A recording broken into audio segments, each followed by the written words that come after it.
Me bajé del bus por equivocación, y terminé frente al restaurante donde mi esposo cenaba con otra familia. Suena como el inicio de una telenovela, lo sé. Pero fue así de simple, y así de brutal. Era martes por la tarde, lloviznaba y yo venía distraída, repasando mentalmente la lista del supermercado. Me subí al bus equivocado, o quizás al correcto, eso lo entendí después, y cuando vi que no reconocía el trayecto, decidí bajarme en la siguiente parada. Y entonces ocurrió. Apenas mis pies tocaron la acera, levanté la vista y lo vi. Frente a mí, como si el universo hubiera decidido escupirme una verdad que yo me negaba a ver, estaba ese restaurante pequeño con ventanales grandes y luces cálidas. Dentro, mi esposo. Con una mujer más joven. Y 2 niños. No era una reunión de trabajo. No era un malentendido. Él sonreía como no lo hacía conmigo desde hacía años. Jugaba con esos pequeños como si fueran suyos, y quizás lo eran. Me quedé paralizada. El corazón me golpeaba el pecho como si quisiera advertirme de algo que mis ojos ya habían confirmado. El paraguas se me resbaló de la mano, pero ni siquiera lo noté. Solo miraba. Observaba cómo se inclinaba hacia esa mujer para limpiarle una migaja de pan del rostro. Cómo le tomaba la mano. Cómo la miraba. Entonces él me vio. A través del cristal. Nuestros ojos se cruzaron. Y en ese segundo, su sonrisa se apagó. El color se le fue del rostro. Yo no grité. No corrí. No hice escándalo. Solo entendí. Que esa parada equivocada había sido el destino gritándome, despierta. No me moví. Él tampoco. La mujer frente a él notó el cambio en su rostro, se giró levemente, y luego volvió la vista hacia él confundida, como si preguntara sin palabras, ¿qué pasa? Él se apresuró a sonreír de nuevo, fingiendo normalidad, pero sus manos temblaban cuando alzó la copa. Yo seguía allí, empapada por la llovizna, con el alma hecha nudos. No sentía frío. Sentía otra cosa, algo que me vaciaba por dentro y me llenaba al mismo tiempo de una claridad dolorosa. Era esa clase de dolor que no grita, pero quema. Me acerqué. No porque quisiera hacerlo, sino porque mis pies se movieron solos. Me detuve justo frente a la ventana. Vi cómo él se ponía de pie, como si eso pudiera frenar el momento inevitable. Abrió la puerta del restaurante con torpeza y salió al encuentro. Esto no es lo que piensas, fue lo primero que dijo. Casi solté una carcajada. Qué frase tan gastada, tan absurda, tan inútil frente a la evidencia. Lo miré. Con los ojos bien abiertos, sin lágrimas, sin ira.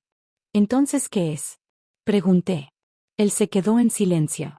Como si de pronto todas las palabras que alguna vez supo se hubieran fugado con la dignidad. Yo, empezó a decir.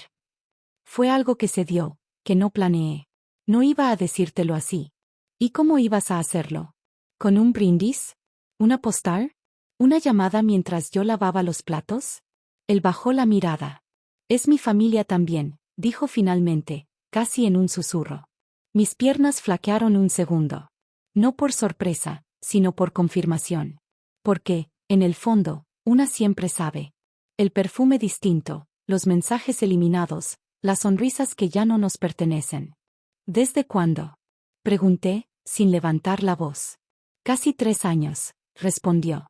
3 años. Mientras yo cocinaba para 2, él comía con 4. Mientras yo pensaba que atravesábamos una etapa, él construía otra vida. Mientras yo me hacía pequeña para sostener este hogar, él ya había fundado otro, con otras paredes, otra mujer, otros hijos. Y sin embargo, no lloré. No aún. Solo di un paso atrás. No te preocupes. No vine a hacer un escándalo. Solo vine a bajarme del bus. El resto, fue el universo. Él quiso decir algo más, pero ya no tenía sentido. Me di la vuelta. El agua resbalaba por mi rostro, pero no distinguía si era lluvia o era algo más profundo. No me importaba. Había algo que sí sabía con certeza en ese momento. Nunca más volvería a tomar el bus en piloto automático. Caminé sin rumbo durante horas. No porque no supiera a dónde ir, sino porque necesitaba perderme un poco para encontrarme de nuevo. Las calles eran las mismas de siempre, pero todo se sentía distinto. Como si el aire hubiera cambiado, como si el suelo que pisaba ya no sostuviera a la mujer que era esa mañana. Llegué a casa empapada. Me miré en el espejo del pasillo de entrada, ese donde solía ajustarme el peinado antes de que él llegara del trabajo. Y por primera vez en años, no me busqué defectos. Me observé, y me vi. No la esposa, no la mujer decepcionada. Me vi a mí. Entré a la cocina. La tetera aún estaba tibia. La cena que había preparado seguía servida. 2 platos. 2 copas. Y por alguna razón no las retiré. Me senté frente a la mesa, solitaria, mirando ese lugar vacío. Pero no con tristeza, con decisión. A la mañana siguiente, lo primero que hice fue llamar a una abogada. No para vengarme, sino para ordenar mi vida. Después llamé a mi hermana. Hacía años que no hablábamos. Y luego, sin pensarlo demasiado, comencé a escribir. No un libro. No una carta para él. Una carta para mí. Querida yo. Te hicieron sentir invisible. Pero sigues aquí. Respirando. Caminando. Viendo. Ahora sabes. Y saber es poder, aunque duela. No te caíste. Te soltaron. Y lo que hagas desde ahora, será tuyo. Los días siguientes fueron silenciosos, pero no vacíos. Empecé a llenar la casa de mí. Moví los muebles, cambié las cortinas, encendí velas. Tiré la vieja agenda donde anotaba las fechas especiales que solo yo recordaba. Regalé sus camisas. Doné sus libros. Me quedé solo con lo que me hacía bien. Una noche, mientras barría las hojas secas del patio, Sofía, mi vecina joven, que solía pedirme azúcar y me saludaba con timidez, me preguntó si quería acompañarla al grupo de mujeres que se reunían en la biblioteca. Fui. Y conté mi historia. Pero no como víctima. Como alguien que abrió los ojos en la parada equivocada, y encontró su libertad. Ese día, entendí que el peor engaño no es la traición de alguien más, sino la costumbre de no mirarse. Y yo, por fin, me estaba mirando. Pasaron los días, pero el eco de aquella noche no me abandonaba. No por la traición, sino por lo que había despertado en mí. Era como si hubiera vivido con la luz tenue durante años, y de pronto, la oscuridad me hiciera ver con más claridad. Una tarde, mientras organizaba unas cajas en el altillo, encontré un sobre antiguo. Era una carta que me había escrito a mí misma cuando cumplí 40 años. La leí con manos temblorosas. A esta edad, ya deberías saber quién eres. Pero si no lo sabes aún, está bien. Solo prométeme que no dejarás que el mundo te defina por lo que das, sino por lo que eres. Lloré. Pero esta vez no por tristeza, sino por ternura hacia esa mujer que fui, y por la que estaba comenzando a ser. No la que esperaba. No la que justificaba. No la que perdonaba en silencio. Sino la que, al fin, entendía que la fidelidad más importante era la que debía tener conmigo. Ese fin de semana, viajé sola por primera vez en décadas. Tomé un tren a la costa. Sin plan, sin itinerario. Caminé descalza por la arena, me senté a escribir frente al mar. No buscaba escapar. Buscaba recordarme que se sentía respirar sin permiso. Y allí, entre olas y viento, me prometí algo. Nunca más permitiría que alguien me volviera a llamar exagerada por sentir. Al regresar, mi casa ya no era la misma. No porque él se hubiera ido, sino porque yo había vuelto. Y con mi regreso, algo cambió. Empecé a asistir a talleres de escritura. No sabía si lo hacía bien, pero no me importaba. Por primera vez, mi voz tenía lugar. Una de mis historias fue publicada en una revista local. Nadie sabía que era mía, pero eso no importaba. Yo sí lo sabía. Y eso bastaba. Un día, mientras regaba las plantas, la hija menor del vecino se me acercó. Señora, ¿usted es la del relato de la mujer que descubre que su esposo tiene otra familia? Me sobresalté. ¿Por qué lo preguntas? Mi mamá lloró mucho leyéndolo, y luego me abrazó muy fuerte. Dijo que usted era valiente. Me quedé sin palabras. Porque no me sentía valiente. Solo, despierta.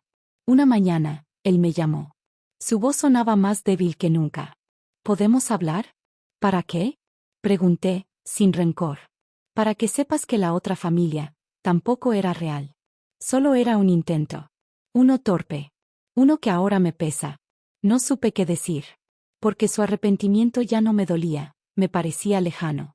¿Y qué esperas de mí? Nada, dijo con honestidad. Solo quería que lo supieras. Que tú eras mi hogar. Pero lo olvidé. Colgué. Y por primera vez en mucho tiempo, no sentí nada. Ni rabia. Ni alivio. Solo certeza. El amor puede romperse, pero la dignidad no debe. Esa noche, preparé una cena sencilla. Una copa de vino. Una vela encendida. Me senté en la mesa con un cuaderno abierto. Y escribí. Me bajé del bus por equivocación. Pero la equivocación no fue el destino. Fue haber creído que mi vida estaba completa sin mí misma. Después de esa noche, algo se volvió definitivo. No era el cierre de un capítulo, era el nacimiento de una mujer nueva. No una versión mejorada de la anterior, sino una completamente distinta. Una que ya no caminaba con miedo, que ya no ofrecía disculpas por existir con intensidad, una que no esperaba ser elegida porque ya se había elegido a sí misma. Pasaron los meses, y mi rutina cambió. Ya no era la del silencio resignado. Ahora madrugaba para caminar por el parque, saludaba a otras mujeres con las que antes solo cruzaba miradas bajas. Sonreía. Me sentía viva. Cada paso era como tejer un hilo que antes estaba roto. Sofía, la hija del vecino, comenzó a visitarme cada tarde. Le prestaba libros, le contaba historias. Me pidió que le enseñara a hacer pan casero, y una tarde, mientras amasábamos juntas, me dijo: ¿por qué no cuentas tu historia en la escuela? Mi profesora está buscando mujeres reales, de esas que inspiran. Reí. ¿Yo? ¿Inspirar a alguien? Tú me inspiraste, respondió. Porque cuando todos pensaban que te habías derrumbado, tú te reconstruiste. Y sin hacer ruido. Acepté. Con algo de nervios, pero con firmeza. Fui a la escuela con mi vestido azul, ese que me cosí yo misma, el que dice esta soy yo sin necesidad de palabras. Conté mi historia sin filtros. Dije que me bajé del bus por equivocación, y terminé frente al restaurante donde mi esposo cenaba con otra familia. Y que ese error, lejos de destruirme, fue el accidente más afortunado de mi vida. Porque me obligó a mirarme en el espejo. A ver todo lo que había dejado de ser por sostener lo que ya no debía sostener. No estoy aquí para que me aplaudan, dije. Estoy aquí para decirles que cuando el mundo les cierre la puerta en la cara, no pierdan tiempo golpeándola. Construyan otra. Y hagan que esa puerta nueva se abra solo para quien merezca entrar. El silencio fue total. Y después, vinieron los aplausos. Pero más que el ruido de las palmas, me conmovió una mirada. La de una madre en la última fila. Tenía los ojos llenos de lágrimas. Y con solo verla, supe que mi historia le pertenecía un poco a ella también. Las cosas siguieron cambiando. Un grupo de mujeres del barrio me invitó a formar parte de una red de acompañamiento emocional. No como terapeuta, no como experta. Como alguien que había pasado por el fuego y había aprendido a caminar sobre sus propias cenizas sin quemarse. Cada martes nos reuníamos en una sala sencilla, con sillas de colores desparejos y café recién hecho. Escuchábamos. A veces llorábamos. Otras veces reíamos. Pero lo más importante, nos reconocíamos. Yo hablaba poco. Solo cuando sentía que mi historia podía dar sentido a otra. Y lo hacía no desde la herida, sino desde la cicatriz. Porque aprendí que contar el dolor cuando ya no sangra, es un acto de amor, no de lástima. Un día, mientras ordenaba unos papeles, encontré una postal vieja. Era del primer viaje que hice con él. En la parte de atrás decía, juntos siempre, aunque a veces no sepamos cómo. No me dolió. Sonreí. Lo entendí. No todos los amores son eternos. Pero algunos te enseñan a amarte eternamente. El invierno llegó, y con él, la calma. Mi casa olía a café tostado y madera húmeda. Las plantas crecían en la ventana. Los libros se acumulaban en cada rincón. Y el espejo del pasillo ya no era un juez, era un testigo. Una tarde, mientras tejía una bufanda para Sofía, ella me miró y dijo: ¿sabes qué es lo que más admiro de ti? ¿Qué? Que no volviste para vengarte, volviste para ocupar el lugar que siempre fue tuyo. Y en esa frase, supe que ya no necesitaba más nada. Que lo que perdí fue solo ruido. Y que lo que recuperé, era mi voz. La última escena es simple. Yo, sentada en mi rincón favorito. Una taza de té caliente. Un cuaderno abierto. Y una frase escrita con firmeza. El error no fue bajarme del bus. El error fue quedarme tanto tiempo en un destino que no era mío. Pero ya volví. Y esta vez, no pienso ceder mi asiento. Silencio. Y luego, esperanza. Pasaron los años. Sí, años. Porque lo que parecía una anécdota aislada, bajarme del bus por error y descubrir una doble vida, fue solo el principio de una reconstrucción que no tuvo marcha atrás. No volví a ver a Héctor. Supe por conocidos que rehizo su vida con aquella mujer. No los juzgué. Ya no era parte de mi historia. Ya no ocupaban espacio en mi mesa, ni en mis pensamientos, ni en mi memoria emocional. Porque cuando una mujer sana, no guarda rencor, solo libera. Sofía creció. Entró a la universidad. Estudió periodismo. Y en su tesis final escribió sobre mí. La tituló Mujeres que no se bajan del bus, solo cambian de dirección. Lloré al leerla. No por nostalgia, sino por la claridad con la que entendí que mi historia ya no era solo mía. Era semilla. Era testimonio. Era impulso para otras. Un día, durante una charla que di en una biblioteca de barrio, una mujer joven se me acercó. Tenía la voz temblorosa.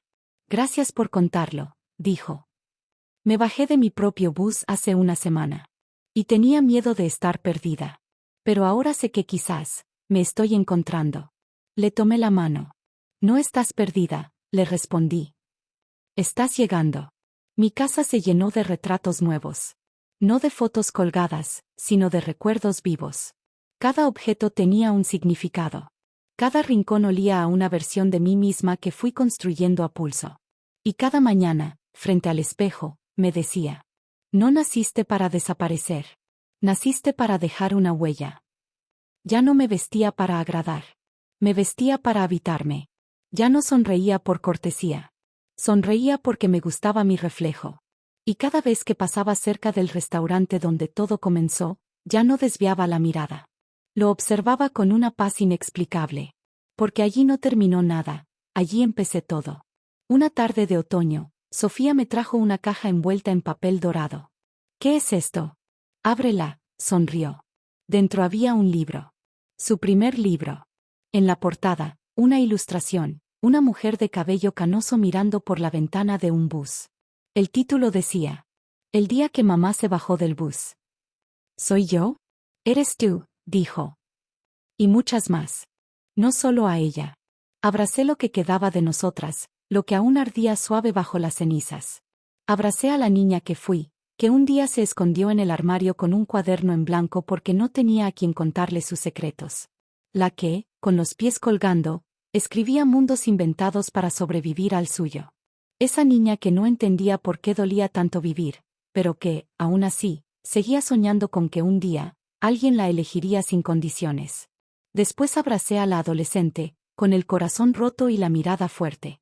Esa que aprendió a no llorar en público, que se acostumbró a fingir que todo estaba bien mientras el pecho le pesaba como si llevara piedras por dentro. La que usaba el sarcasmo como escudo y la risa como distracción. La que un día se prometió no necesitar a nadie, y que, sin saberlo, se cerró también a sí misma. Abracé a la joven que se enamoró creyendo que el amor la salvaría. Que lo dio todo, hasta lo que no tenía. Que cayó sus necesidades, que se perdió a sí misma en la rutina de los otros. Y que un día despertó, frente al espejo, sin reconocerse. La que recogió sus pedazos sin hacer ruido. La que lloró en secreto para que nadie la viera débil. La que escribió en servilletas, en boletos de bus, en la palma de la mano, para no desaparecer. Y también, abracé a la mujer en la que me convertí. A la que caminó por la vida cargando las culpas de todos, menos las propias. A la que dijeron que no era suficiente, una y otra vez, hasta que lo creyó. A la que aprendió a mantenerse en pie incluso cuando el suelo se deshacía bajo sus pies. A la que renunció a sus sueños por amor, por miedo, por costumbre. A la que se olvidó de sí misma mientras cuidaba a todos los demás. Esa noche, por fin, la vi. A ella. A mí. Y la abracé como nunca antes. Con ternura. Con perdón. Con un amor que no dependía de nada ni de nadie más. No necesitaba redención. Solo necesitaba volver a casa. Y entendí, con una claridad tan serena como devastadora, que esa casa, siempre fui yo. Me senté frente a mi libreta. No para cerrar un capítulo. Sino para rendir tributo. Para poner en palabras todo lo que dolió, todo lo que me enseñó, todo lo que fui. Y escribí una última frase. No para terminar. Sino para recordar de dónde vengo y hacia dónde quiero ir. El día que me bajé del bus por equivocación, el universo me empujó hacia el lugar donde siempre debí estar, conmigo. No hubo dramatismo. No hubo música épica. Solo el silencio. Un silencio cálido. Vivo. Uno que no pesaba como antes, sino que cobijaba. Como un abrazo invisible. Como una promesa. Apagué la luz. Y mientras la oscuridad llenaba la habitación, entendí algo que durante años me negué a aceptar. Que no hay finales que duelan tanto como la vida que uno no se atreve a vivir. Y por primera vez, en muchos, muchos años, no sentí miedo del final. Porque sabía, profundamente, que ya no estaba huyendo de mí. Que no buscaba afuera lo que ya tenía dentro. Que no esperaba que nadie me salvara. Porque esta vez, ya había aprendido a sostenerme sola. Y en ese momento, con el pecho en paz y el alma en silencio, entendí que empezar de nuevo no se trata de cambiarlo todo, sino de recordarte quién eres, cuando ya nadie más puede definirte. Y esa noche, entre sombras y gratitud, me sentí libre. No porque el mundo hubiera cambiado, sino porque, al fin, yo había vuelto a mí.